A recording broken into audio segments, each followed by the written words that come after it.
শোনাবো রবীন্দ্রনাথ ঠাকুরের লেখা দামোদর শেঠ।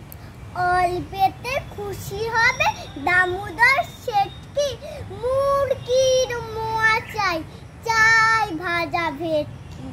আনবে কটকি জুতো, মটকিতে গিয়ানো, জলপাইগুড়ি থেকে এনো কই জিয়ানো।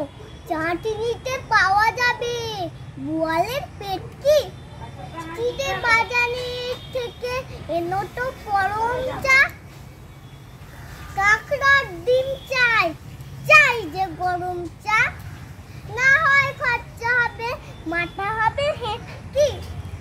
মনে রেখো বড় মাপে করা চাই আয়োজন। কলেবর খাটো নয়, 3 মন আয়োজন। খোঁজ নিও ঝড়ি হাতে জিলপি রেটকি। নমস্কার।